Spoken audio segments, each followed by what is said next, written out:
Okay, well, with FreeMe podcast, I have a special guest today. I'm going to let him introduce himself how he wants to be introduced. So, caller, if you'll go ahead and introduce yourself. Yes, well, um, I was 2.5 years ago. I consciously and responsibly went to my doctor for her assistance because I was heartbroken, having traveled to another country to propose to a woman, and everything went well. Was doing everything to get her to come to the U.S. Was there for 3 weeks, came back, and found out she was a lesbian scammer. Went to my doctor for some assistance because I was very upset, and she started asking me baited questions. Um, and as it turns out, she lied. Found out later that she lied in my medical records into the police. She literally called the police, said I was trying to harm myself because she knew I was a legally licensed firearm owner, and because I was crying while telling her the story, she had 4 police officers with no investigation whatsoever body slam me with a riot shield, put me in a psych ward for over 2 weeks where I incurred permanent brain damage from passing out from the logic and law-defying stress. And I've been fighting it ever since. Okay. What do you want to what do you want me to refer to you as? Uh, Like, how should I address you? I really do. I don't know. I don't know however you care to address me, I suppose. I'm just Well, friend, whatever. I don't even know your name. So do you just want to go by first name or? Um, no, you can just, you can call me Dave. How about that? All right, Dave. That's okay. All right. So let's get into a little bit of who you are. Can we do that? Of course. Just who you are, your upbringing, your life as it was before all of this happened. Well, the way it was before all this happened was I was single. I had been on numerous dating websites. I was this was after a divorce, being with the same woman for many years, who cheated on me, and so I went on dating websites. And unlike a lot of guys on dating websites, I composed very thoughtful messages after reading the women's profiles, just very introductory. And I probably sent out hundreds of messages. And for 5 years, it just went absolutely nowhere. So I jokingly said to myself, I should get a mail order bride, just as a joke. And that joke sort of turned into actual research. And that's when I discovered that international dating was actually feasible and doable. So I looked into that, and that's when I found the profile of the woman who I traveled to and proposed to. She was very convincing. I mean, it was always I love you and this and that. After months of talking, of course, till ultimately I traveled there to meet her and her family, and I spent thousands of dollars, which was stupid of me, but I truly did love her. And coming back and finding out that she was really a lesbian scammer was absolutely traumatizing to my heart. I was so heartbroken, and it was difficult to work through. So that's why I thought if anybody could help me, it would be my doctor. Possibly some depression medication or something like that. So some happy pill to get me through. I don't know. And instead, that's what she did to me. She had me assaulted and incarcerated just simply because I was crying. Yeah, I want to get into all of that, but before we do that, I just really want my listeners to understand how you got here. I just don't want this to be, an assault on a counselor or anything like that. I want your story to be believable, and I want people to understand how these things can occur just in everyday life as it happened to you. So where was it that you went to meet this lady again? I went to it was an Asian country that I went to. Okay, so you went to Asia, let's just say.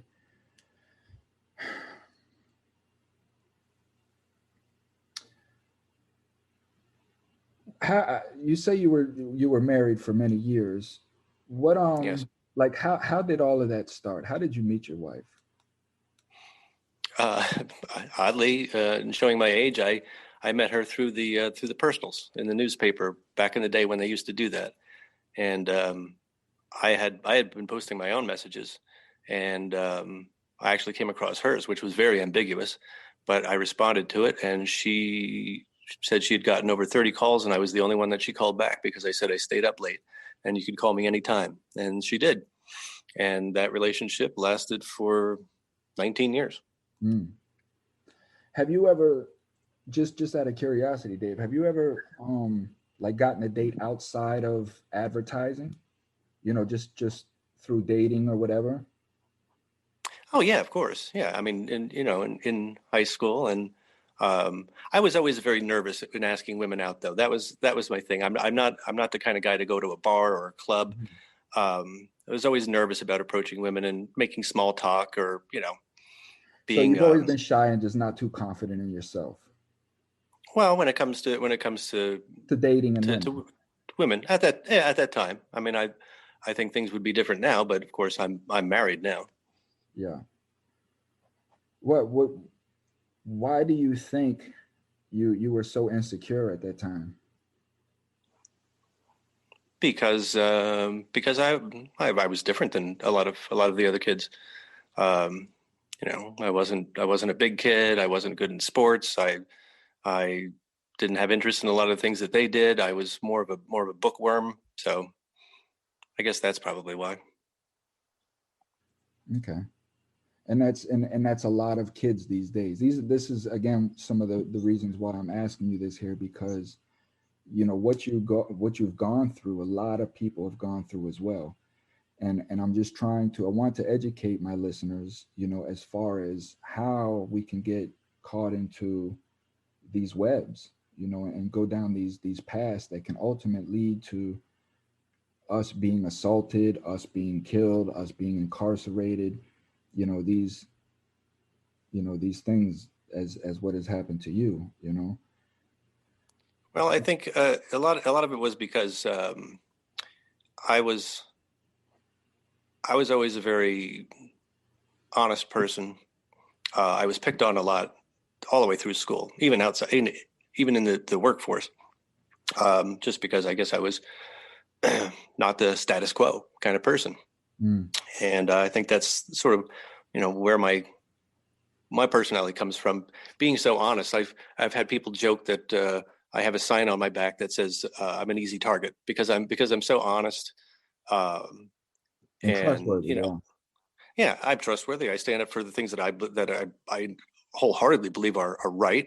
And that's why this particular pursuit of justice has been consuming me for the past 2.5 years. We're going on almost 3 years now.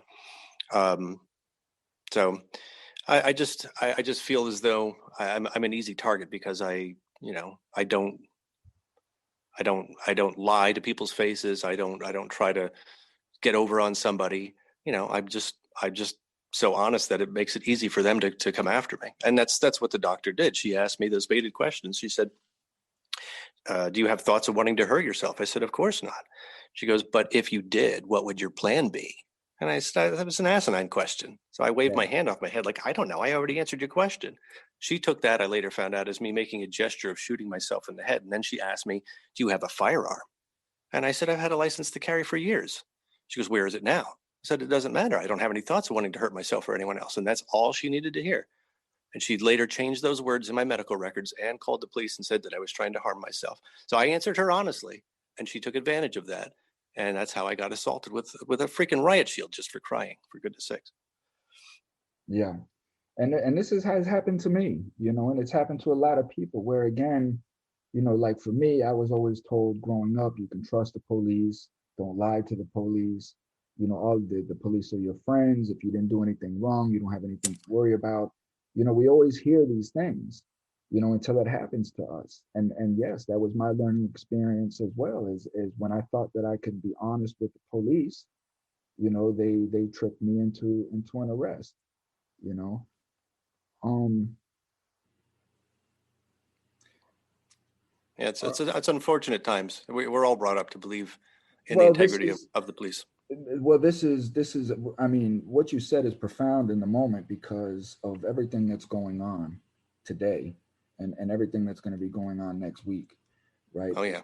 Is we have you know, as Americans, we have a stigma and a perception that we're being forced to follow, you know, and the stigma is real, you know, judgment is real, racism is real, and it goes on every day, and we deal with this in so many different directions, you know, and all of this is bestowed upon our children, and our children are trying to figure this out, you know, and make decisions on their own, you know, and it's stories like these that hopefully can get out and people can hear what can happen, you know, by, like you say, just being open and honest with anybody and everybody that comes your way, you know.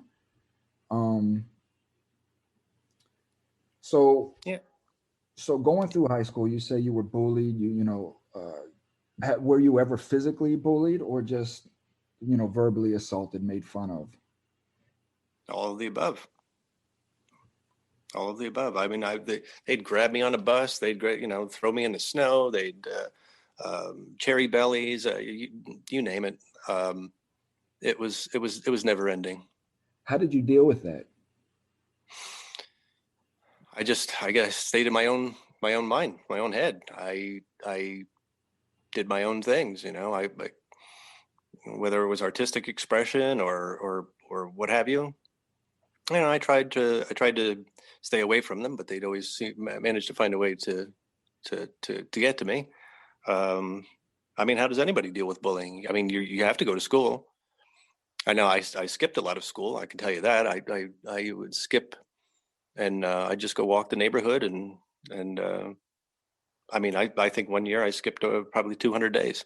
Mm, But yeah, and that's how serious this is, because what you're saying is again, it's very important for people to hear and understand. You're missing education because of fear, right? And that's, did you ever have any out, you know, were your parents supportive? uh I mean, no, no, no. My mother was very passive, and my father, he left when I was very young. So all I had was a stepfather who was not involved in my life whatsoever. I mean, I had interests that I pursued, that kept me engaged, um, and I'm not to brag, but I am an inherently smart person, and counselors back then said, you know, my IQ was very high, so. And I really had no interest in school because I knew a lot of the stuff they were teaching me was bullshit anyway. I mhm, didn't. I knew that the history classes, that it was embellished, exaggerated stuff. I my only favorite class was English. That was the only thing that I liked. So um, I was just again, not to brag, but I was just already inherently an intelligent person, so I wasn't really missing out anything in school. So. um, but I did make a point to try and, get away and retreat into my own world, I suppose, so that I didn't have to deal with all the bullies. right. So all of that transpires, you go through all of that. You graduated, correct? Yes, I did. Did you go to college? No, because my interests were not anything that I thought that college could teach me. So being being the smart person that I was, which in retrospect probably wasn't so smart, I didn't pursue college. Whereas I probably should have. I guess I thought I was too smart for college at the time. Not a lot of people go to college and are still, you know, mega successful. So, and then, you Oh know, yeah, and a lot of them they take their courses for what they want to pursue. They get out of college and then they don't find a job in that profession anyway. Now they have all the college debt on top of it and not the job they wanted. So it seemed kind of this is true. I mean, you know, the universities are under attack as well, you know, and everything that ensues with university life, you know. But so you meet your wife through an article, you guys kick it off. How was that marriage?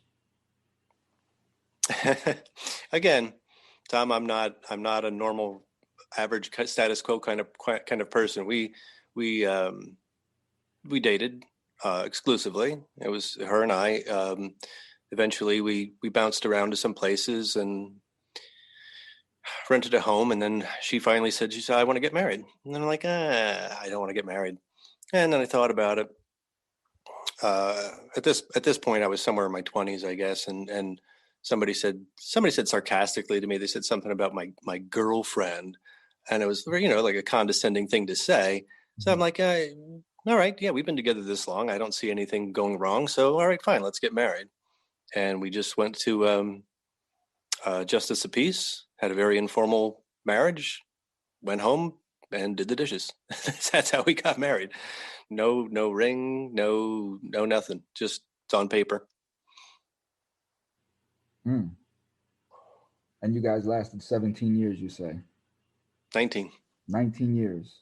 Mhm. Was there, like, how was that relationship? Was there a lot of friction, tension? Did you guys after so long just realize that you made a mistake? I mean, how did that go? Hmm. No, everything was pretty normal. Pretty normal life, I guess, together. We'd have friends over, go to friends' homes, and drink and whatever. Um, it wasn't until years later that she had some weird symptoms that we couldn't explain. She lost her libido. She had like lactating breasts, night sweats, all kind of strange things. So she started going to multiple doctors over the course of actually like 10 years. So for 10 years out of those 19 years, uh, our sex life wasn't exactly up to par. Um, so it wasn't until she went to a neurologist and they found a dead tumor pressing on her pituitary gland, Mm. and she went into brain surgery. And I held her hand. I was crying for her, waited on her hand and foot when she got home, and she got a little better. And then a year later, some of the symptoms came back. She went back in. There was fluid leaking in the cavity, so they did another brain surgery. Cried, held her hand, waited on her hand and foot when she got out, and then boom, she was horny again, just like that. And at that time, we were looking for another house, and it wasn't going very well, and I was getting very upset and depressed about it. So for her suddenly to have regained her libido, and for me to have sort of, for the most part, put it on hold for 10 years, I'm like, I waited for you, you got to wait for me. And she couldn't do that. She had to go out and sow her wild oats, and she did that. And she'd stay out late. I knew she was with other men. I checked phone records. She would literally text men in bed right in front of me, and that was the breaking point. So I left, and then I came back, and I said I shouldn't have left. It was you who did all this, so you leave. So I Mm. kicked her out, and I said, by the way, I want the house, and I got the house. I got everything, and then I got the hell out of there shortly after that, and that's when I went on the dating websites for the next 5 years. Yeah, you've been through a lot, Dave. Uh, yeah, quite a bit. And it's okay. I mean, we go through things, and some others than not. And then we look at other people and say, man, their life is better than mine. It's just, it's okay.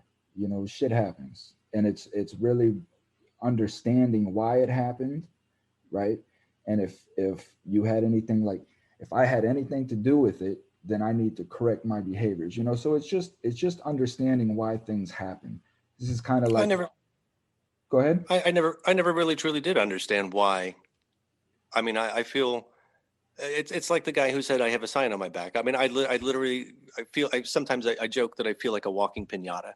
It's Hmm. like people just, I am the most honest, kind, respectful person you could ever hope to meet, at least in my opinion. I treat everybody with respect, um, and courtesy, and yet still people find a way to just dig into me, Hmm. and I just don't understand. I do not understand that.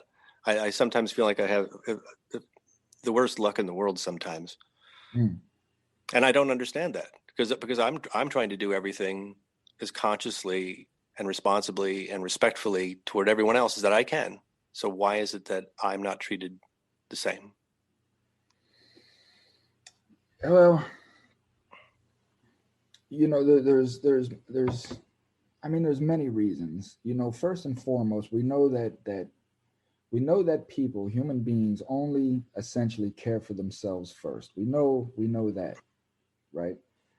We Yep. know that everybody has some sort of selfishness about them, and we're getting to me, we're getting to a point to where, this selfishness is overriding everything.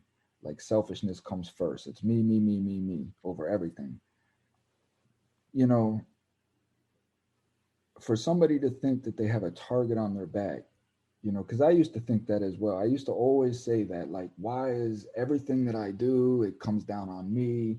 Why am I always the one that gets caught? It's like I have a rain cloud over my head. I used to say all of these things, right? All of these things all the time.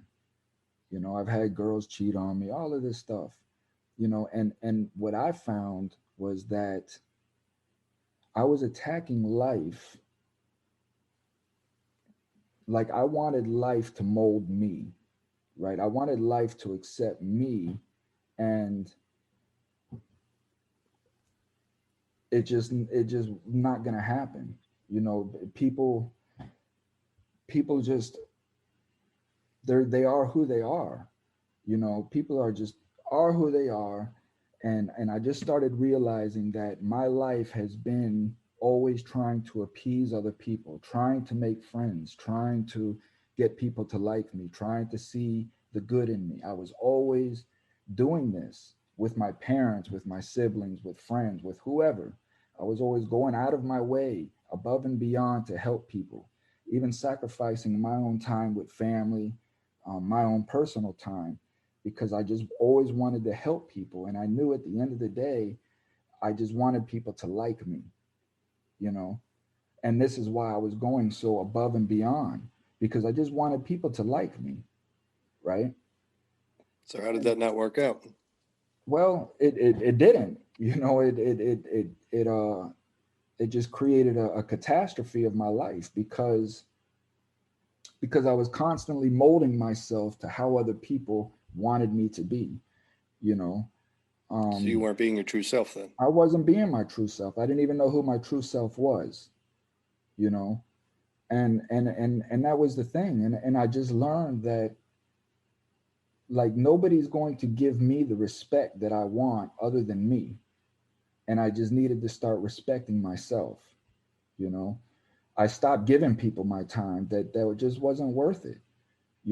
I know it's just value. I just started valuing myself for what it was. And it, like a diamond, you'll give somebody a penny before you give them a diamond, right? Because the value of that diamond. And I just had to start looking at myself with a diamond light. I am a diamond. I know I'm the type of friend that you cherish, and I just don't want to give that to anybody, because not everybody's going to appreciate that. and That's and that very true. changed and that changed my life, Dave.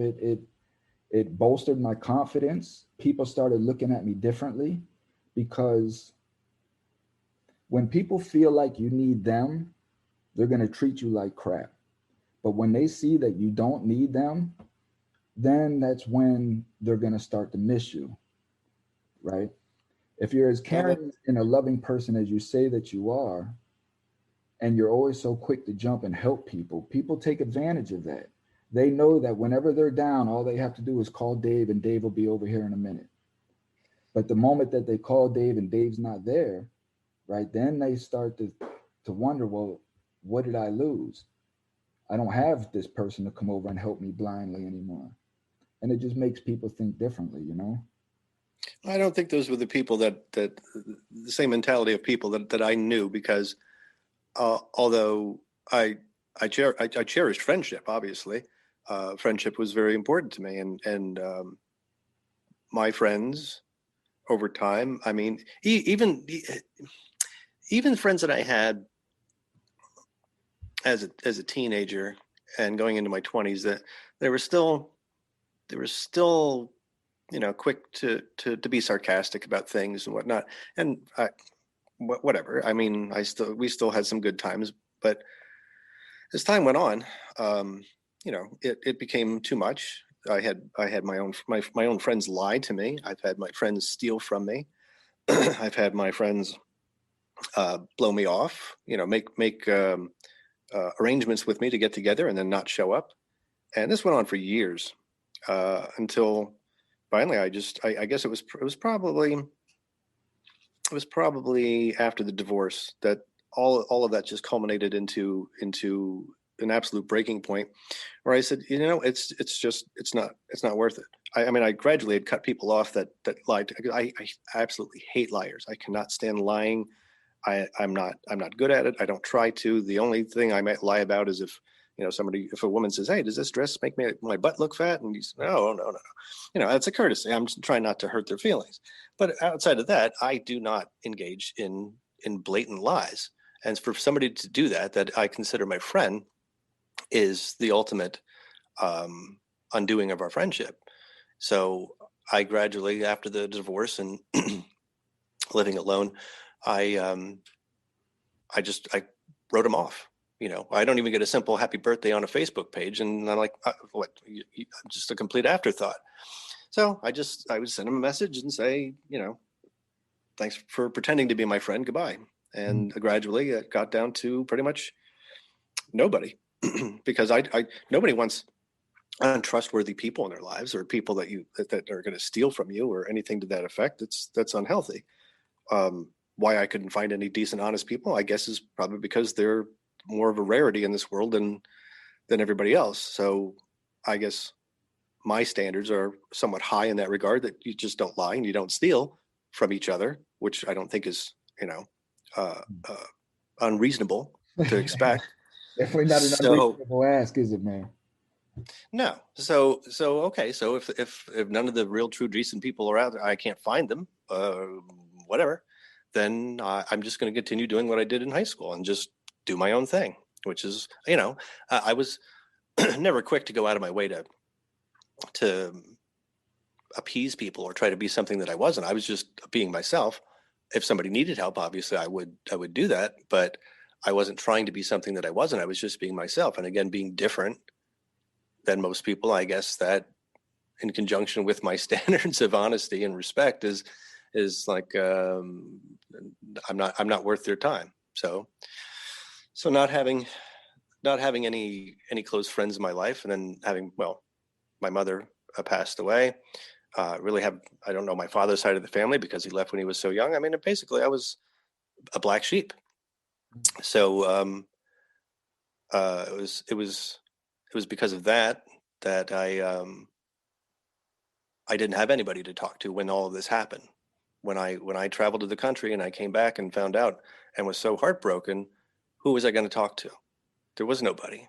So logic dictated to me at the time, I'll go to my doctor, get a happy pill, you know, change change the way I'm dealing with all of this and get through it. That was the whole point, was to just get some medical assistance to help me through this brief, sad chapter in my life. And instead, what she did was she took a traumatic emotional situation and exacerbated it exponentially by having me assaulted and incarcerated in a psych ward for over 2 weeks, where after the hearing that they did over the phone with no legal representation, incarcerated me to a further 20 days. And my brain could not it couldn't process what they were doing to me or why. And I literally passed out in the hallway and incurred permanent brain damage. To this day, I cannot smell or taste anything. And every effort that I have made to hold these people accountable, I have been stonewalled, sidestepped, lied to, ignored. And trust me, I have made every conceivable effort. I have written to every oversight agency, Department of State, Department of Health, the governor, uh, the Pennsylvania senators, Congress, the insurance fraud, you name it. And every single one of them are like, nope. Every lawyer that I talked to said, oh, no, it's too expensive. We have to get a medical professional to establish your mental stability, and that costs a lot of money. And it gets very involved, and the settlement that you would get from it wouldn't be worth it. So they wouldn't even take the case. So I was denied justice. Not only was the law violated by my doctor by lying in my medical records and lying to the police, but the law that they used, Pennsylvania's 302 law, against me requires that you personally witness someone trying to harm themselves in order to impose the law, which obviously never happened, because not only did I not do that, but I didn't say that I wanted to hurt myself in any way. But she contrived that I did. And even if I did, if it were true, that is not grounds to impose the 302 law. So all of them across the board violated the law, and nobody wants to hold them accountable for that. So with absolute immunity and impunity, they stripped me of my rights, my legally licensed firearm, my dignity, and functions of my brain for the rest of my life because I was crying. So that's how I got to this situation. And you've been fighting this for 3 years now, you say? Just about, yeah. I've been, like I said, I sent a large packet of information out to multiple oversight agencies with every detail, excerpts, copies from my medical records. The hearing that I told you about, that was the 303 hearing, in which, by the way, nobody at any point ever said that I could voluntarily admit myself for 72 hours by way of a 201. Nobody ever told me that. And the law specifically says that is preferred. The law also specifically says that the least force necessary be used. All of that across the board, they completely just made up their own rules. They completely defied the law in every aspect. But that 303 hearing, when I got out, I immediately requested my medical records. And in those medical records, repeatedly throughout, and even from the doctor who authorized me to the additional 20 days, marked in my medical records that I had absolutely no signs of suicidal or homicidal idealizations. And there she was, keeping me anyway. And in her words, she said, just to make sure he doesn't show any signs. Oh, and to make sure he doesn't have any signs of alcohol withdrawal, which is completely inapplicable to the 302 law entirely. Never mind the fact that she documented me as not having any signs whatsoever. Is she still practicing? She is. I reported them, all of them, to the Department of State, and their response, they came back and said, "Oh, it's a legal matter. We can't get involved."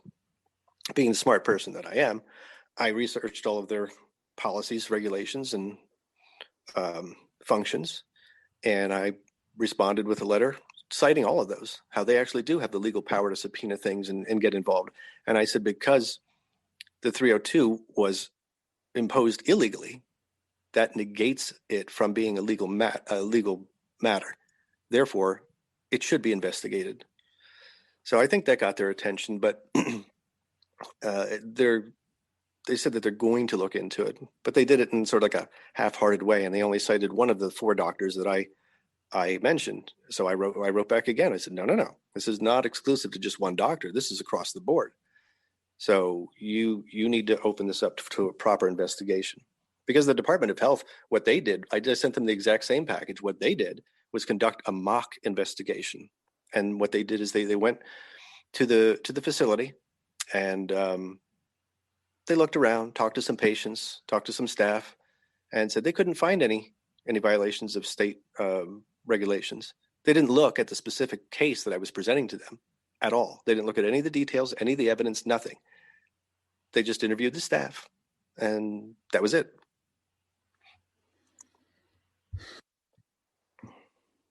Do you want to put her name out there, or the doctor's? Well, everything is on the website. It's copsanddocsbreakthe.law.com. Everything is there. Every doctor's name, every element of what happened. Say that again. Every element of what happened is there. All of the evidence, everything that I could possibly acquire is there.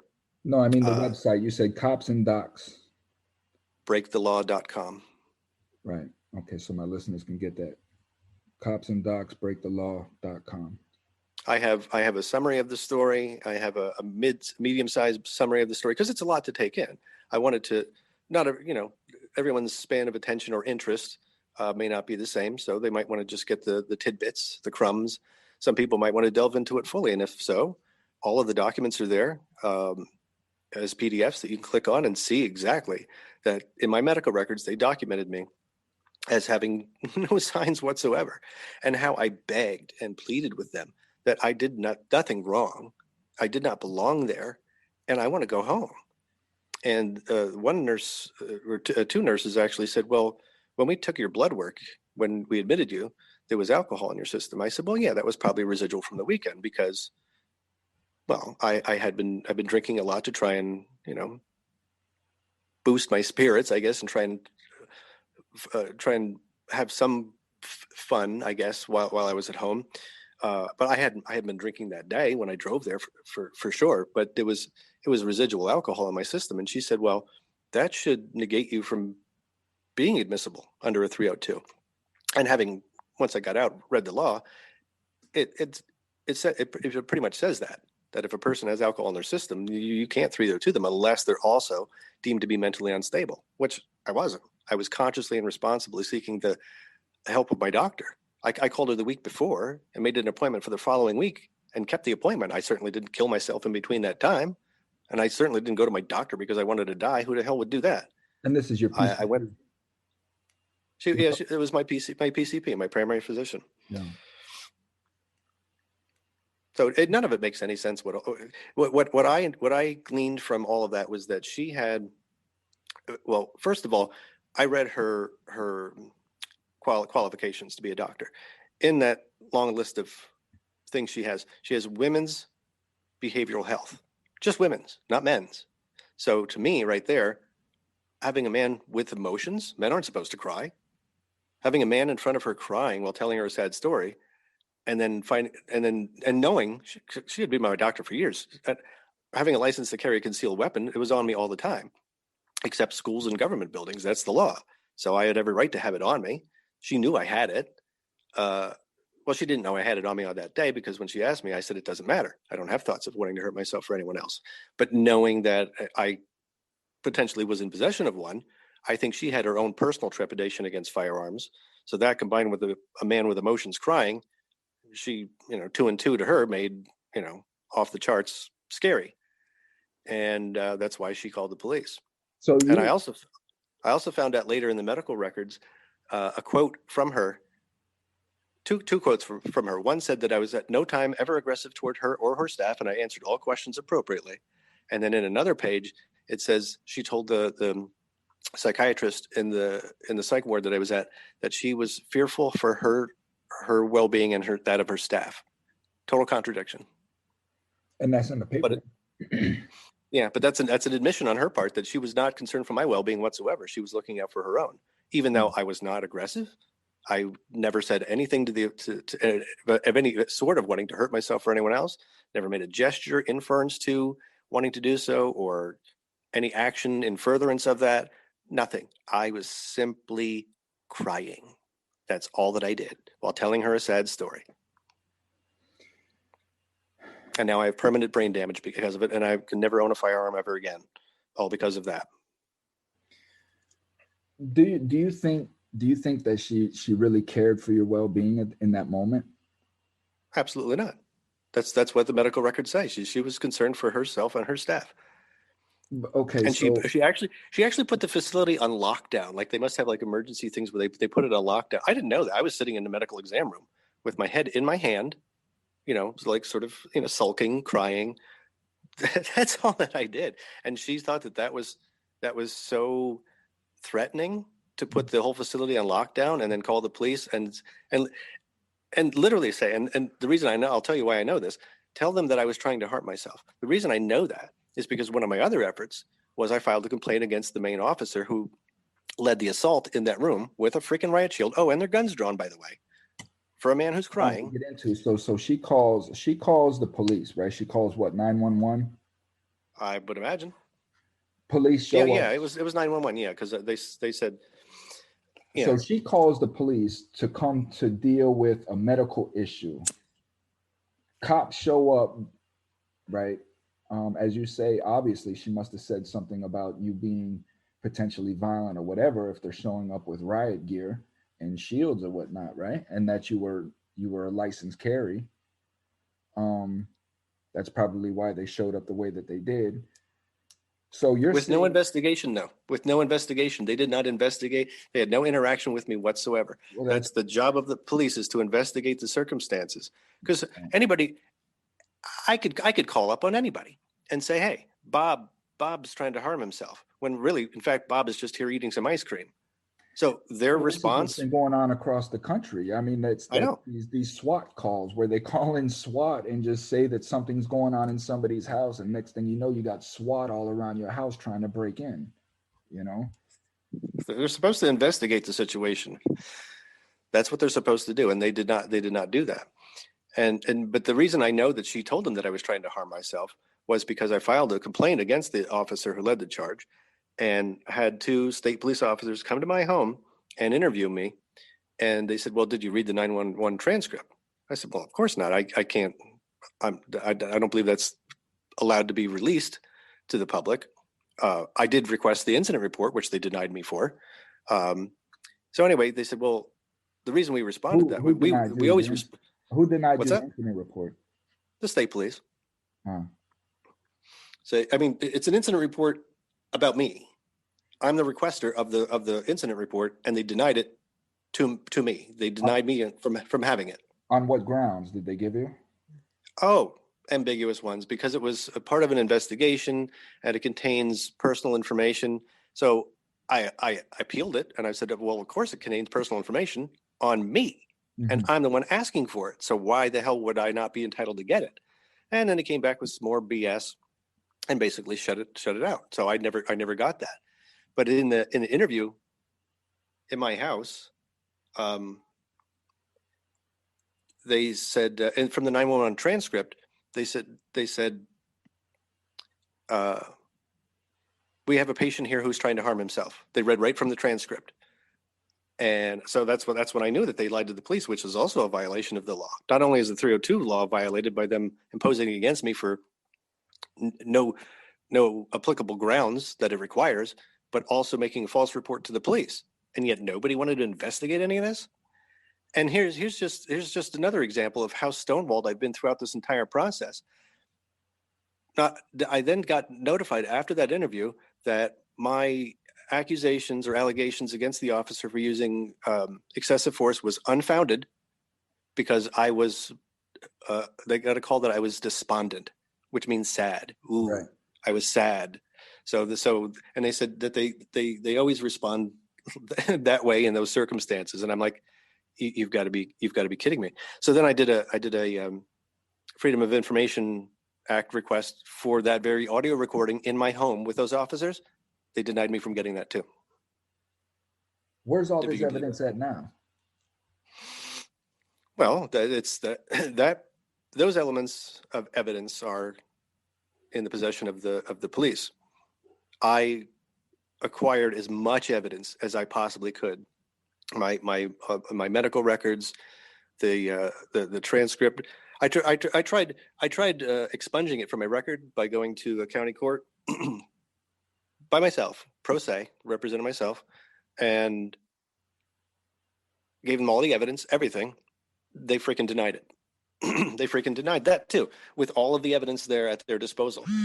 And then I went to appeal it to the superior court of the state.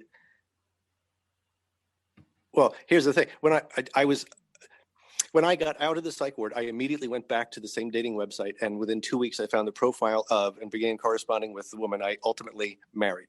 I traveled to her country, same like I did before, and proposed to her. And she's here with me now. She immigrated to the U.S. and she's got a green card, and we're married. And so mentally unstable people don't do that. They don't satisfy the immigration laws and of two countries, shortly after getting out of a psych ward, because I was never mentally unstable. Mm-hmm. But I was out of the country at the time that the denial from the county court came in. So by the time I got back, and I researched what I needed to do next to appeal it to the superior court, by then it was past the 30 days. I didn't know there was a time limit because I was doing everything pro se on my own. And they took my registration fee and then wrote back and said, no, it's over 30 days. We can't hear your case. So I was shut down again every single step of the way. And I even gave them copies of my flight itinerary and my tickets and everything to show why it's being filed late. And hopefully you'll grant me this courtesy. I was very nice about it. Well, they weren't very nice about it. So shut down again. So where do you stand at right now?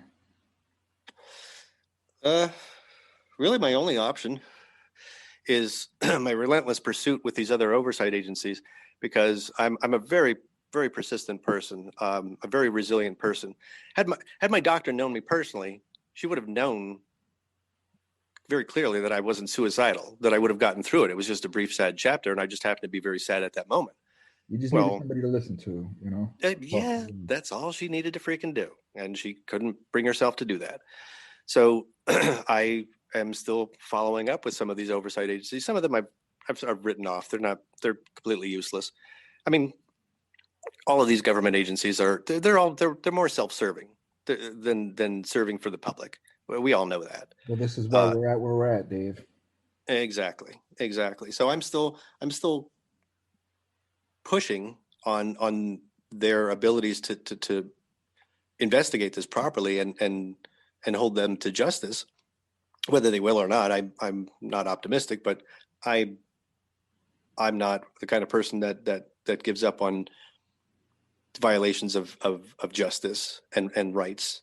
And that's just not in my core being. I'm a very justice minded person, and all these years, we're fed that. Like you said, you're taught to trust the police, et cetera, et cetera. It's a whole system that they've contrived that, when it comes down to it, does not serve you whatsoever. Well, yeah, but you have risk and rewards. You know, it's like if I was to seek out justice for everything that was wrong, done wrong to me, I would spend my life pursuing these events. You know what I mean? And have you ever read Moby Dick? Oh, I'm sure when I was a kid, yeah. Yeah, I know. Yeah, I know the story. So do you know the premise of the story, right? About with Ishmael and him chasing after the phantom whale. Yeah. You But know, here's the thing. Here's the thing for me, though. Not only it was perpetrated against me illegally under false pretenses, and has stripped me of my rights, my personally legally licensed firearm, my ability to defend myself, my home, or my family ever again, and strip me of functions of my brain every single day with right. every beverage I consume, every food I eat. If I'm on the road and I see a truck for Doritos or whatever, I'm constantly reminded that I can't taste that shit. No question. I can never taste that again. Every day I'm reminded of it. I wake up thinking about it. I go to sleep thinking about it. It's, I feel less than human, you Well, know? I think you feel like you got robbed, you got gypped, and it's not fair, and you want people to pay for what they've done to you, In a and legal way, yes. yeah, yeah, of course, we're always speaking legally, um, and I understand that completely, Dave. Let me ask you, how consuming is this on you? You say that you go to sleep thinking about it, you wake up thinking about it. How consuming on your life is this? What has happened to you? PTSD, nightmares. I've already, I've already had dreams of. I have dreams of oppression, being incarcerated, being attacked. Shortly after my at the time fiance, now wife, got here, we were in bed together, and just in the middle of the night, I just threw myself out of bed because I felt like I was being attacked, and my body reacted to the dream, the nightmare that I was having, and it reacted in real time, and I literally went on the floor. Um, it's It happens, man. it, One time I was freshly home and I was sleeping on my sister's couch, and she came, I guess, to cover me up in the middle of the night. I guess I had kicked the blanket off me or whatever.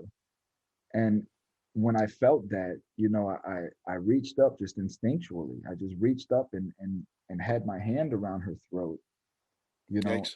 and and and it was just instinctual. She's calling my name out. She's telling me, it's me. And within maybe 2 or 3 seconds, I realized my surroundings and where I was at. But Hmm. instinctual of it, because of where I was at and the environment I was at, was like, protect yourself. You know, like, nobody should be touching you in the middle of the night. If they are, it's bad things. And that the PTSD of it is real, because how you describe it are things that I still go through today.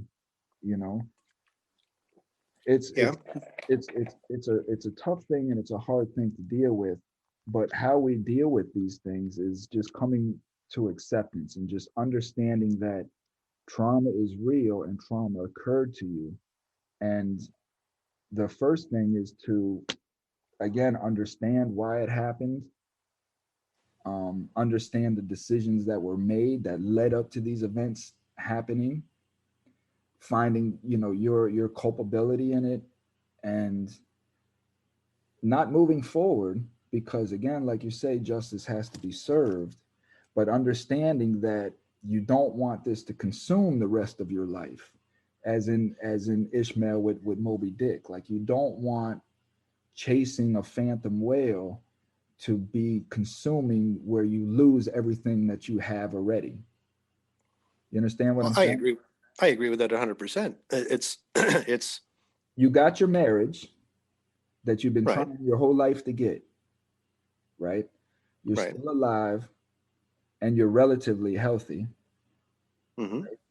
And these are the key essentials. What happened to you sucked, it was wrong, and people need to be held accountable for that, because they could do it to somebody else, if they're especially if they're still practicing, Hmm.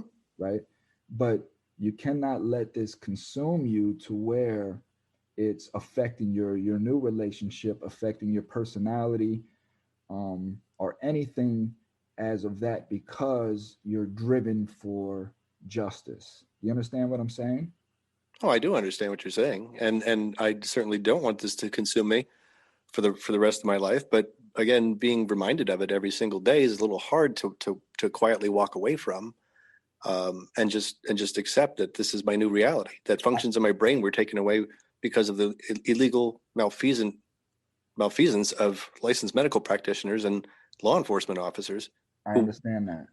I do. it, And I it's understand that completely. I understand that as much as somebody losing their sight. I've heard of cases of cops slamming people down on the ground and them losing their sight, becoming blind.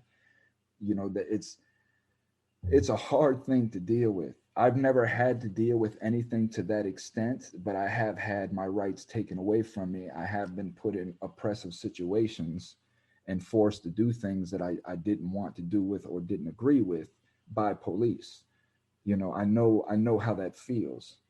It's an eye-opening experience for anybody that's never had to deal with that. That completely just have all your rights stripped away from you and put and incarcerated, you know, put in prison, and you don't even understand why. I'm working with another guy named Temujin Kensu. I don't know if you've listened to any of my shows or if you've listened to that particular show, but this guy has spent 37 years in prison for being a political cover up. He's completely innocent. All the evidence shows he's innocent, yet they still don't even want to let this man out, because letting him out will have to acknowledge the corruption in the judicial system up there in Michigan. So exactly. they would just rather keep him in and just keep denying him any kind of way into the court. Same as what's kind of going on with you. Only this guy is in prison and he can't come home, and he's been in prison for 37 years. I Well, it's almost like we're so uh, dispensable, so disposable. and we are if we do not have the right political ties, or we're not in a financial bracket, we're easily dispensable. I have to think about that every day when I leave. Is my track record. I'm an expendable person, and it's easy for me to be expendable, because given my track record, it's easy for a cop just to say anything that he wants about me, and it's going to be true. I have to think about that every day. So again, when I leave the house, I have to decide, well, I don't want to wear my seatbelt today, but you know what? I'm going to wear it, because I don't want to put myself in any kind of freaking position, Hmm. you know? And at the end of the day, I have nobody to blame but myself, you know? Well, see, that's where. I have I have an issue because I, like I said, I consciously and responsibly sought the medical assistance of my doctor in a time of heartbreak, a brief sad chapter in my life. I cannot conceive of anything. That's why I'm so adamant and so steadfast in my pursuit of this, because I know in my heart of hearts I did absolutely nothing wrong, other than I went to the wrong doctor. Well, let me add this in. What you were doing, Dave, is you were putting yourself in positions for high risk of fraud. You could have been killed. You could have been kidnapped. You were putting yourself in dangerous situations, right? By going to my doctor? No, not by going to your doctor, by online dating, article dating, going to another country to meet somebody that you met online. People do this all the time, and tragic things happen, right? Um, so you were putting yourself in positions for what happened to you to happen, and I understand it's because this was your comfort zone. You've been doing this, all your life. It sounds like you've been meeting people through articles online because of insecurities, all of this stuff that environment does to us, right? And because of that, we put ourselves in these odd positions, if you will. Now you got lucky, and it sounds like you got blessed, and I'm really happy that you got what you wanted, man. That right there is that's the icing for the story for me. Is Well, yeah, I suppose what you're saying is true. Yeah, it was a compromising thing to do, um, compromising. but That's a better word. Thank you. but in a way, I guess it was a gamble, It was because the gamble. first one turned out to be what she was and have all this be bestowed upon me, regretfully. But the second time I did it, I found an angel. I found a complete angel. She's the sweetest person you could ever hope to meet. um, and whereas the other one, and there were red flags, I suppose. But after 5 years of being on dating websites and getting nowhere, um, You became desperate. I, I wasn't desperate. I was just so tired of being alone. And Um, that, and that's and that's desperate, Dave. I mean, I've been desperate. I've gotten into relationships because I've been desperate. I am a person. Again, I've spent a lot of my life alone, and I do not. I hate to be alone. I hate it. There's not too many things I hate in this world, and I hate to use the word hate, but I hate to be alone. It drives me nuts, and because of that desperation of not being alone and fear of being alone, I've gotten into very tumultuous relationships, you know. So it's okay. These what we have to understand is we are the way that we are because of environment allows us to be this way, right? If if you wouldn't have been bullied in school and you would have had all the friends and everybody would have liked Dave, your whole life would have been different. oh, I'm sure. You see what I'm saying? But because these incidences occur to us, and as us as children, we don't understand how to process bullying. We don't understand why nobody likes us. You know, eventually we end up growing out of all of that crap, and we realize it was just all childish bullshit. But in the moment that that's happening to us as kids, these things are life altering events. You know, Oh, they most definitely are, and it's I see all these anti-bullying campaigns in school, blah blah blah, but how effective they really are, I don't know, but yeah, and I it's on just the parents. I hold the parents responsible for everything that's going on right now. Every parent, because if your child is bullying another child in school, something is going on in that house that is allowing this child to be a bully. This child has had his own trauma, right? perhaps. And it's the parents' responsibilities, man, to check your children. Like, are your children good people? You know, Well, in a perfect world, we would all just accept each other as fellow human beings, and especially in this alleged freest country on earth, where we have all the rights to free speech and freedom of religion, blah blah blah, and we shouldn't be judging anybody on any of that. Yet, in complete contradiction to that premise, that is exactly what is happening in this country right now. Now, me personally, I I don't I don't judge anybody adversely. I don't, probably because of my history of having been picked on. Hmm. I don't stand in judgment of anybody, and whether it be race or sexual orientation, anything to that effect. I do not care. As long as you're a decent person, that is all that matters. It has no Well, bearing on me whatsoever. that's it. I Yeah, judge you based upon your actions of how you treat me, and that's it. I don't judge you exactly. anything else, right? And that's how it should be, you know. And again, this is why Malcolm X said what he said. You know, the hypocrisy of our democracy, because we say one thing and do another. Well, exactly. That's why I didn't like school. I didn't believe any of the stuff that they were telling me. Um, and it's I saw through it at a very early age, at a very early age. Um, and I, again, I guess that's kind of what defines when I say that I wasn't status quo, because I didn't believe a lot of the same premises that other people did. I didn't think this in the same way. I questioned what they just inherently ingested with no problem whatsoever. I couldn't bring myself to do that. I'm like, no, that's BS. That's BS. That's a lie. That didn't really happen. And it just I guess all of those elements made me who I am, and made me who I am in the eyes of other people. And I don't go around professing these things to just anybody on the street. Uh, but I don't know. No, but I don't know if it's okay. some Let me somehow ask you they know. this. Let me ask you this. Do you love yourself? Um,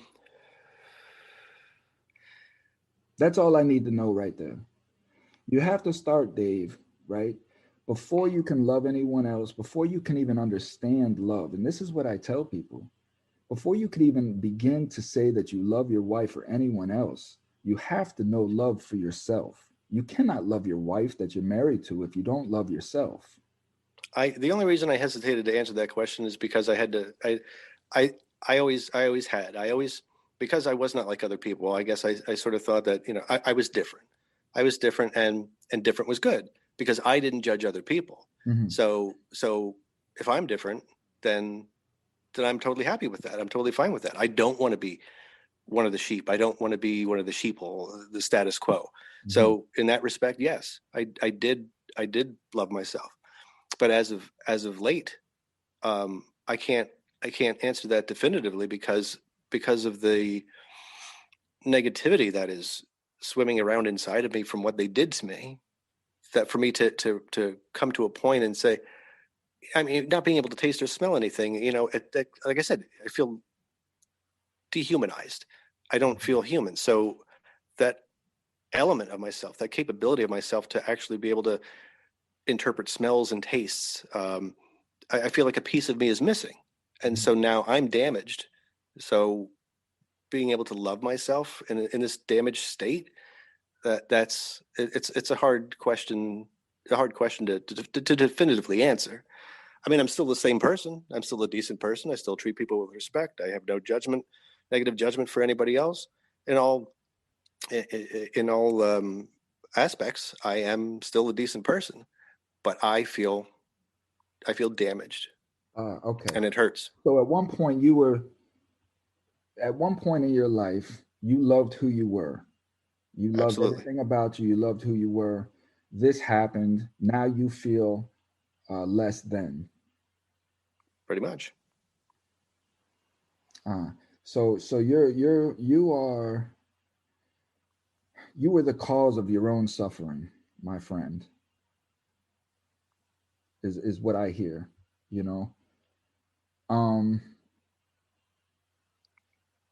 As a Because of well. because of what they did to me is why I am the way I am now. Well, and this is true. I understand this, but things happen to people all the time.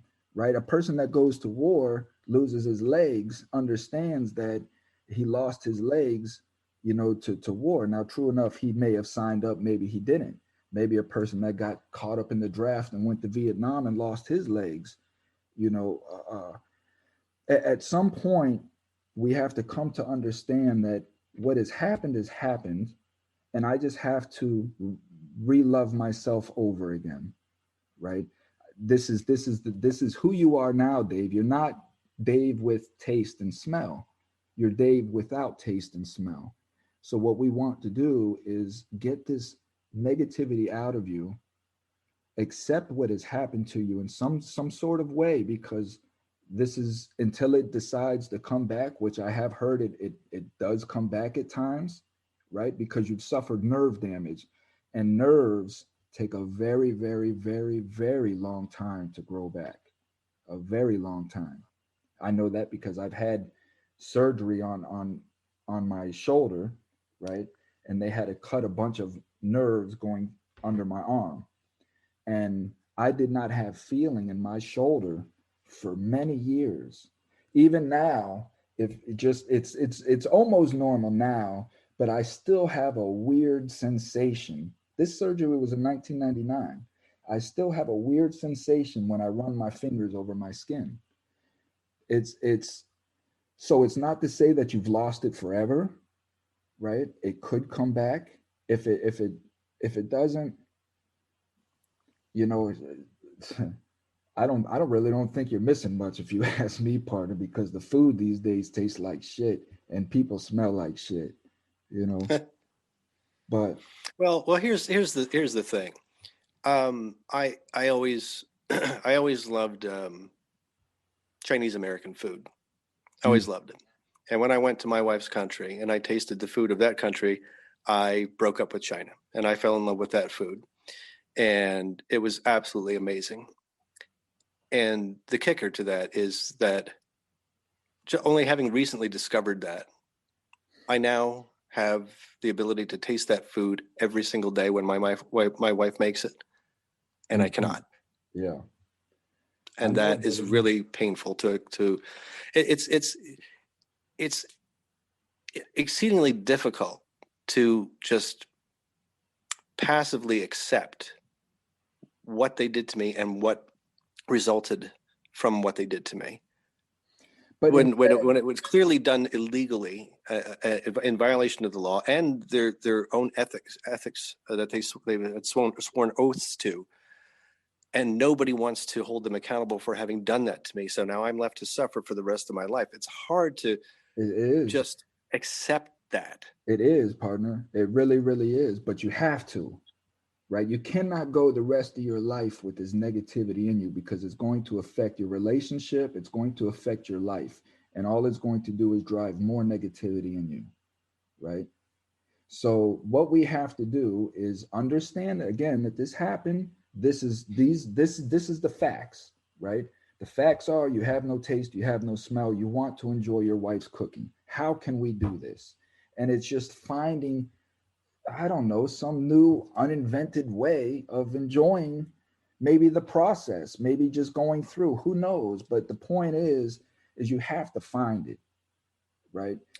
You cannot just sit here and keep dwelling on what happened to you. It's not to stop pursuing justice, but it's the dwelling part where you have this ball of negative energy every time you want to taste something or smell something and you can't. I focus on the texture. Sometimes I'll make something spicy. Um, I can tell if things are sweet or salty or spicy. Um, and the texture of something. That's what I focus on. I'm obviously I still get hungry and I still eat, Right. but when she asked me, what do you want for lunch tomorrow? I said, honey, That it doesn't doesn't matter. matter. It doesn't matter. We can go to McDonald's. We can go to a five-star restaurant. It's not going to matter. Well, hey, look at it this way. At least you can eat your vegetables now, you know? Yeah, right. I Well, mean, I'll tell you. I mean, but it affects so many other things too. And I put this on the website. Like shortly after I had gotten out, I had I was getting my car fixed, and I found a tuna salad sandwich in the refrigerator in the waiting room for the customers, and I was hungry, so I ate it. And then later that night, I threw it out because it was spoiled, and I didn't know that. So I unwittingly subjected myself to food poisoning. If there's a gas leak, I don't know. Something's burning in the house, I don't know. I mean, there's so many aspects of just everyday life that people take for granted that is compromised because of this deficit. Wow. And it feels debilitating Sure. in so many ways. It's not just enjoying foods. I'll never be able to taste, nostalgic foods from my childhood. I can't taste my wife's cooking. It's that I conceivably could be in danger at any time and not know it. I heard of a gentleman who couldn't smell or taste. He got sprayed by a skunk. He didn't even know it. Came in the house, got his whole house smelling like skunk spray. He had no idea. He had no idea. And I've had fluid leaking from my vehicle already, and I didn't know what it was. I had to ask another person in the parking lot. I'm sorry to ask. I know this is a weird question, but could you smell this liquid coming out of my vehicle to tell me what it is? I mean, just little things like that. Yeah. My whole life has changed because of this. Yes. And And it didn't have to be these this way. these type of things that you describe again is good explanation for somebody who can't put what you're going through in perspective, like a blind person. I would never imagine how important taste and smell was until you described it. Like, yeah, your house could be burning, of course, if you'd see the smoke or feel the heat, but if you're upstairs and a fire is downstairs, you wouldn't know it from the smell. It's Exactly. I mean, and if I'm by myself, I mean, say there's carbon monoxide, for say the heater goes or something like that, I wouldn't know. a gas leak, of course. But it's all of that. But in addition to an element that I didn't discuss so far yet was the conditions in that psych ward. The conditions in that psych ward, it was like set it and forget it. When they assaulted me with that riot shield, they stripped me of everything.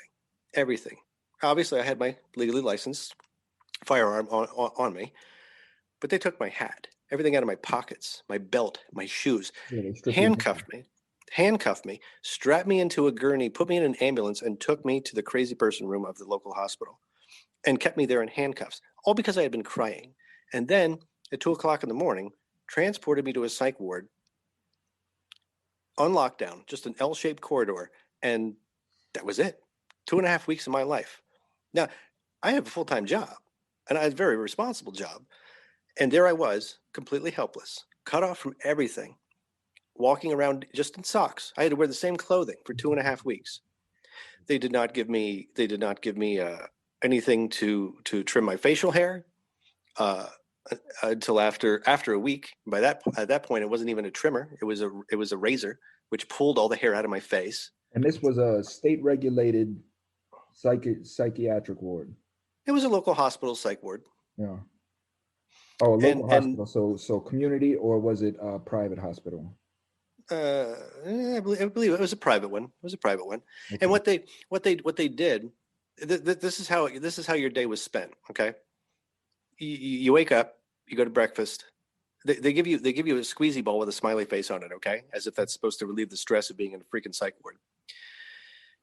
Two 45-minute sessions every day of things like painting boxes or tossing a plastic ball back and forth, which they called catch the hot potato, or painting boxes. They were games for crazy people. Now, mind you, I consciously and responsibly made an appointment with my doctor for her help. I was crying. And now all of a sudden, I'm being treated like a crazy person with no shoes, with wearing the same clothes, feeling very unkempt, uncared for. And all of my pleas are falling on deaf ears. The only two staff members that I mentioned before that said, you had alcohol in your system, you shouldn't be allowed to be 302. And I said, good, use that. Get me the hell out of here. And they didn't They didn't do anything about it. And then so those 2 45-minute sessions a day, that was it. So breakfast, lunch, dinner, 2 45-minute sessions. The rest of the day, you're left to play with your little smiley face squeezy ball by bouncing it up against the wall or playing rummy with fellow crazy people. That there was no therapy. There was no rehabilitation or counseling. Nothing. They just left you there to rot. Were they medicating you? Not really. No, it actually. I'm a smoker. It took them 2 to 3 days to even get me a nicotine patch. And the medication that I had been on, it took them 2 to 3 days to get that to me. So I was neglected in that way. And then when I went to the okay, I said repeatedly that I did not belong there. I didn't do anything wrong. Finally, after 2 to 3 days, someone finally said, well, you could sign a 201. That's the first time they ever told me about that. They were supposed to have told me that right from the get-go. That's in the law. So I said, okay, well, what does this mean? And they didn't really explain it, but they said, oh, your doctor has to sign off on it. I said, okay. And the doctor comes and she goes, oh, I wouldn't sign that if I were you. That could come back to bite you. We could still keep you for evaluation. Your 303 hearing is coming up on Thursday. So just keep participating in the group sessions, the crazy games, and then we'll see what goes from there. So she literally dissuaded me from exercising my legal right to voluntarily have committed myself. That would have averted everything. But she's the doctor. And again, me being the trusting person that I am, I trusted her. That's the very doctor who had me incarcerated even further under the 303 law, even after having documented me as having no signs of any suicidal or homicidal idealizations whatsoever. So in complete contradiction to everything, she kept me there even longer. And the hearing, I was assigned a public defender who I was only able to talk to 7 minutes prior to over the phone. And then they put her on a conference call. I never had any lawyer come and meet me, evaluate me, talk to me, explain my rights, give me any level of protection. And it was done over the phone with just that doctor and another member of the staff. And I explained everything. And then all she said was, we want to keep him just to make sure he doesn't show any signs and doesn't have any alcohol withdrawal. Okay. All right. Thank you, everyone. Click. That was my hearing. And that is what pushed me to a level of stress that my mind just could not process anymore. And I passed out and I woke up in an emergency room. I said, where am I? I said, well, you're in the emergency room. You had a traumatic brain injury. I'm like, why? Oh, they said you ran headfirst into a wall. I said, are you freaking kidding me? What? I would never do anything like that. That is insane. And they kept me there for 3 days in a bed with somebody assigned to be by my side all the time, as if I was a threat to myself. And then finally they said, well, okay, we're going to take you back to the psych ward. I said, no, bullshit. I want to go home. Well, they said, we can either take you forcefully or you can go voluntarily. I'm like, this is bullshit. Okay, fine, let's go. And I went back and I asked the other patients there, I said, did anybody see what happened? They said, yeah, you passed out. Your eyes rolled back in your head. You fell down, started foaming at the mouth and went into a seizure. I said, oh, well, that makes a whole hell of a lot more sense. I immediately went up to the nurse's desk and I said, I want a copy of the surveillance footage because they had cameras there of that event. Oh, we don't think those cameras record. I said, are you freaking kidding me? In a psych ward for liability reasons, your cameras don't record? What's the point? So when I finally got out 2.5 weeks later, I immediately filed for the medical records and requested that footage. They sent me the medical records, never sent me the footage. And then I wrote a letter of complaint about that whole thing. And they wrote back and they said, well, you did run headfirst into a wall. I'm like, you're freaking kidding me.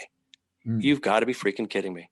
They lied out of their ass because they knew what they did was so egregiously wrong. And for liability reasons, they couldn't bring themselves to admit to it. And that's what I've experienced every step of this way. And how are you going to overcome that? I tried to prove everything, and nobody wants to freaking listen. It's like I said before, we're expendable. We're just expendable for a system that is self-serving. You know, they have the medical degrees, they put all the time in, and blah blah blah blah blah. But we can't compromise all of our efforts and our accomplishments just for one person that we mistreated or hundreds of thousands of people that we mistreated. We want to keep our position of power. And that's it. And then after the incident with you, they probably had a training, make sure that it never happens again, and then that's it. They just want to sweep it under the rug. Oh, I doubt they had any training. I think they do this. I went to one lawyer who said this happens to more people than you think. I encounter this all the time. He goes, but fighting it is an uphill battle. He goes, and I don't take these kinds of cases because they will try to undermine it every step of the way. Yeah. And he goes, I feel for you, but I can't help you. And that was pretty much the response I got from every lawyer that I talked to. Now, personally, having heard years ago about a woman who burned herself from McDonald's coffee and getting $1 million settlement, yeah. I'm thinking permanent brain damage. I should be a freaking millionaire by now. But no, nobody wanted to take the damn case. So I'm left with permanent brain damage and just supposed to go back to my routine life as if nothing happened and just accept that. Well, because they're allowed to get away with shit like that. Dealing with that medical field and pharmaceutical and all of that, buddy, it's not McDonald's. You're talking about probably $1 trillion a year industry. Oh, I know. And yeah, they protect their baby. That's their baby. Legalized drug pushers. That's how I see them. Pretty much. But what really struck me is that there was nothing in that facility at all. Like if I were truly suicidal, what were they doing to help me off of that ledge? If I had been, they did nothing. I was left to play crazy games, play rummy. I forgot to mention this: jigsaw puzzles with missing pieces. How is that supposed to freaking help? If anything, I would think that would push me even farther over the edge. There's no finished pieces. It would drive me nuts if I sat there and worked on a puzzle to find out that there was pieces missing. I swear, it was like they were intentionally trying to make me feel like I was crazy. It was almost like an intentional endeavor. And what you say, I've heard a lot of people say that these places are designed to make people go crazy.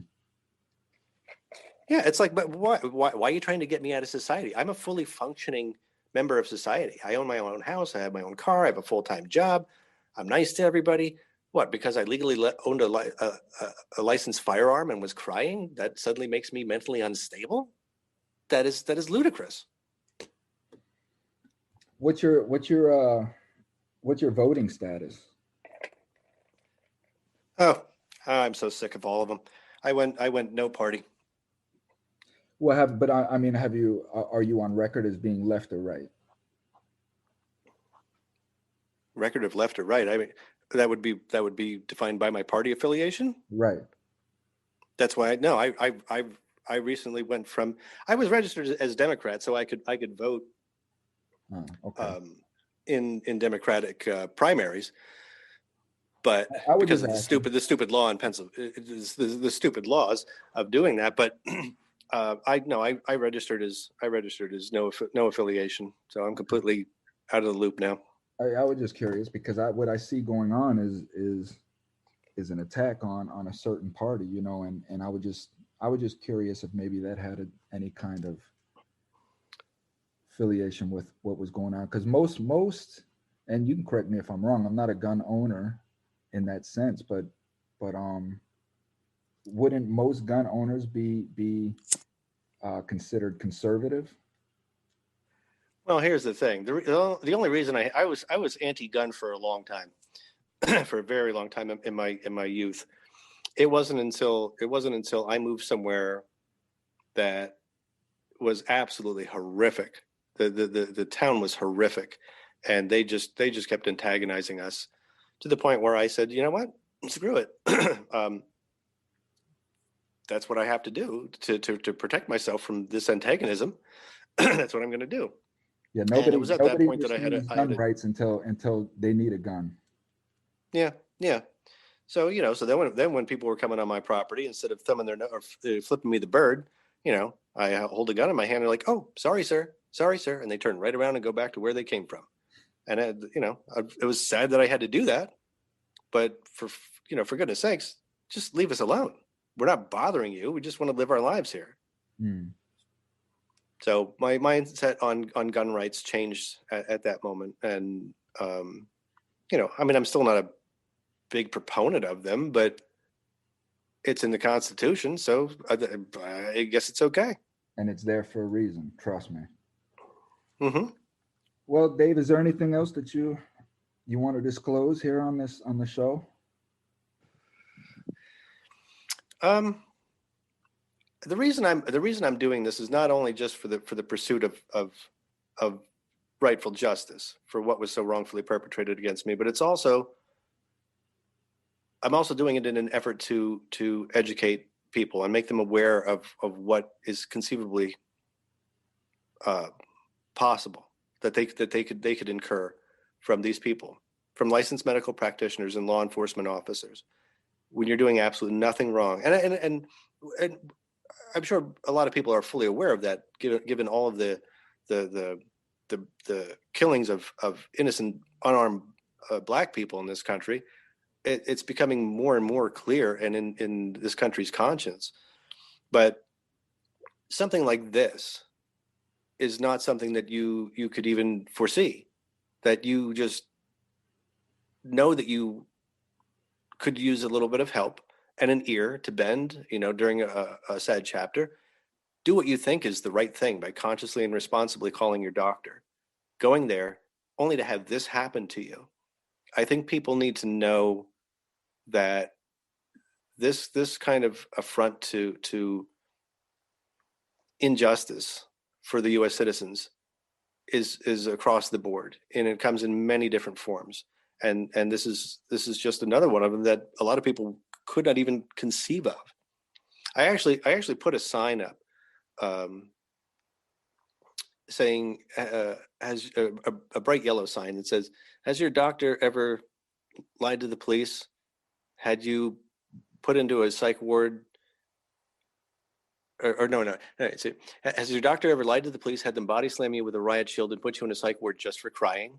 And then I put the website below, and I got so many hits on that in just a few days. And I put it right outside the damn hospital where they had me, so just out of spite. And sure enough, within a few days, somebody tore it down. But people were really intrigued by that message. Like, what? That really happens in this country? It seems almost unfathomable, but yeah, it really does. And I just think it's Again, this important for is people this is for why people I'm to just know. sitting back watching the ignorance of America right now in everything that's going on, and people are acting shocked, like there's no way that what's going on could happen. Man, please, you better wake up. Well, you would ask me also, and just as a last point, you would ask me what else. I think you'd said what I hope to achieve in this endeavor. And one of the other things that I had come up with recently was still not being willing to give up on some semblance of justice. I I did some investigating and I found out that conceivably, although the statute of limitations has expired for me to go after these people on my own in a court of law, that being over 2 years, but that I conceivably could have a lawyer restore my rights to carry a firearm. Mhm. But that costs anywhere from $10,000 to $15,000 for me to do that, which of course is outrageous, but it's conceivably possible. And he's very confident. He said, I never lose a case when it comes to that. We just need to establish your mental stability, which it sounds like you have totally intact, and go before a judge. And we don't contest the 302 or the 303. We just Right. request that your rights be restored because you're totally fine, and it can be made to happen. So I included that on my website. I set up a get fund, not a GoFundMe, but a get funding link. I haven't gotten any donations so far, but I was hoping that the gun enthusiasts out there in this country would learn of this egregious injustice and support me to at least get that back. I don't know that I'll ever get my smell or taste back. I've been to numerous neurologists, head and neck center specialists, ear, nose, and throat doctors. All I get is conflicting information. Nobody can tell me anything. Don't know if I'm ever going to get that back, but knowing that I can at least defend my home and my family and myself if need be, if ever threatened again like I was at the last place I lived, um, I would hope people would be willing to support that and just make it. You can make a donation as small as $1. Just to get me to that point where I can call that lawyer up and go, okay, I got the funds. Let's make this happen and And get that's my that's goddamn on gun the back. website too. What's that?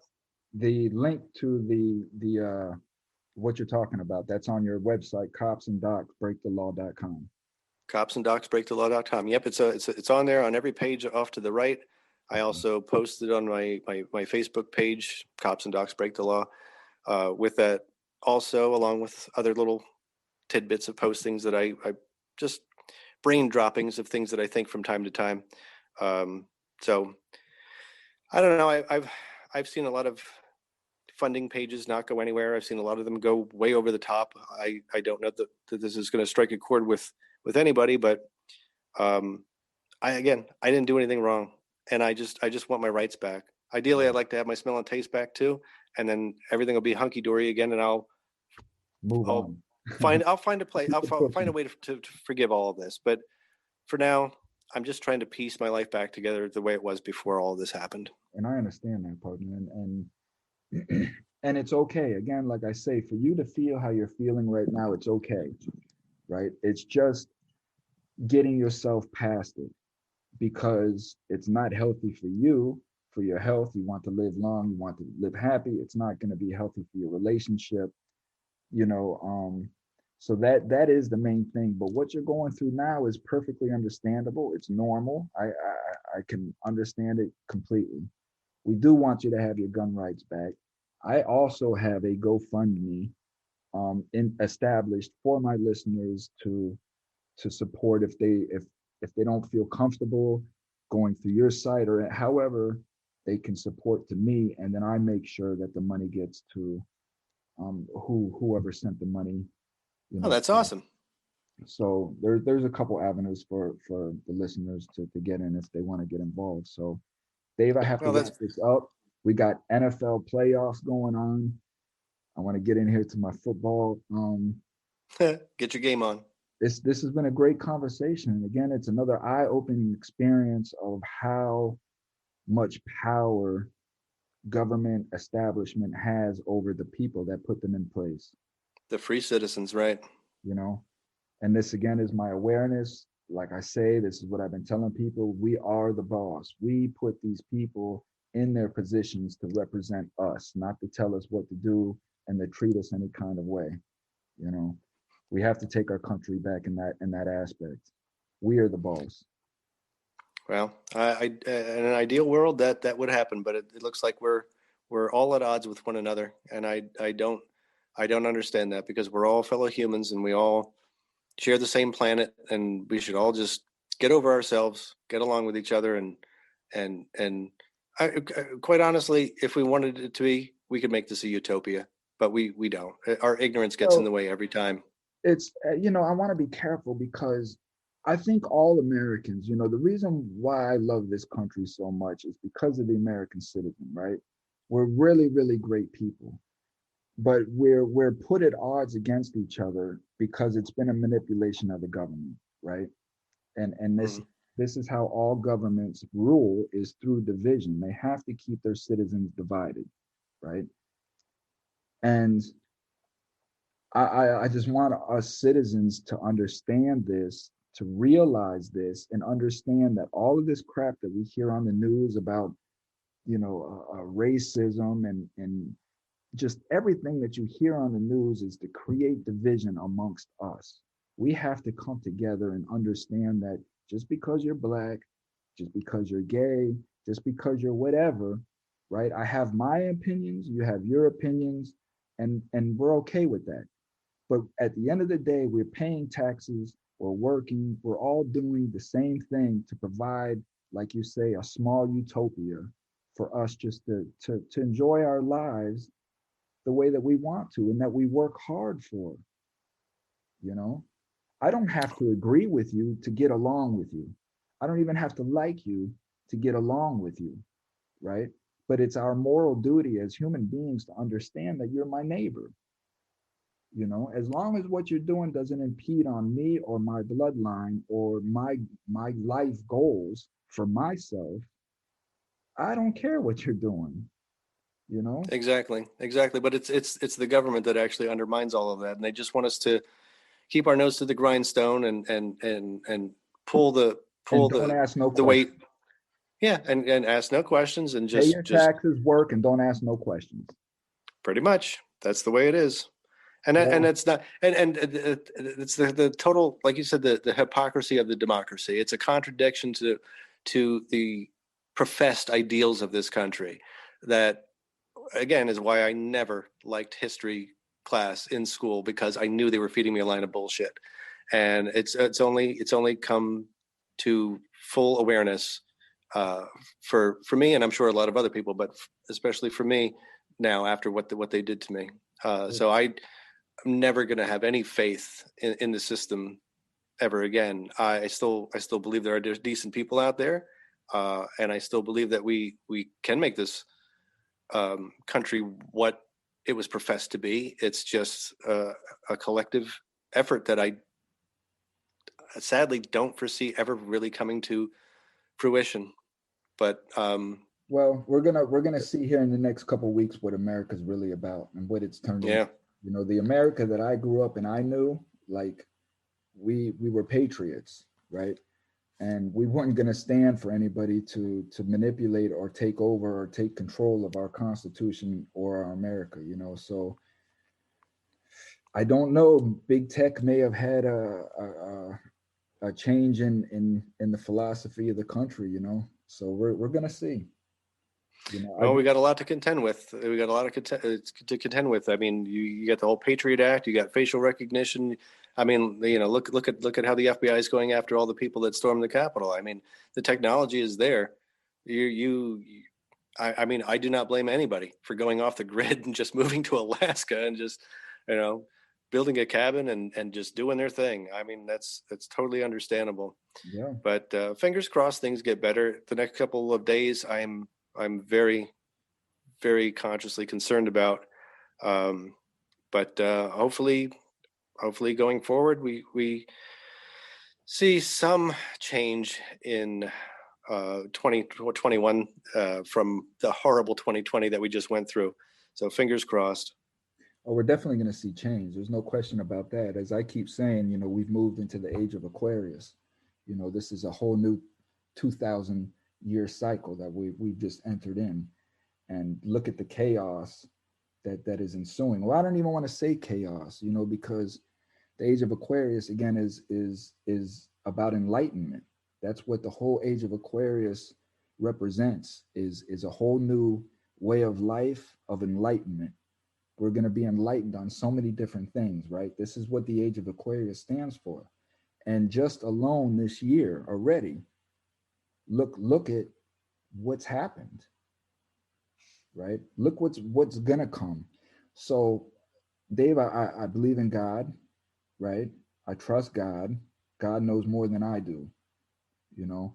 And for me, it's just not getting caught up in all the distractions that I hear going on around me. Just knowing that we're in perilous times, and to just to maintain being myself and being the good human being that I want to become. And that's all I can focus on and worry about now is just my actions. When I go out in the public, do not be rude, be respectful, you know, just what can I do to help ease people's tension and anger that just everywhere. People are freaking angry, man. Yeah, I know. I try to I try to extend kindness in every aspect that I can. Even if I'm on the road, you know, letting people go ahead of me or something to that effect. Yeah, man. Um, Yeah. You you know, know, it's just little things like that. that's it. You got it, Dave. You got it, man. You know. Every little act of kindness helps. It does, and we need it.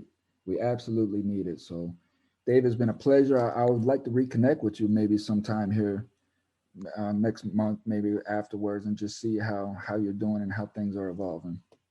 All right, appreciate that. And yes, I thoroughly enjoyed this conversation, Tom. I really did. Absolutely. Well, thank you for connecting with me, and I'll talk to you again. You bet. You take care. All right, you Stay too. well.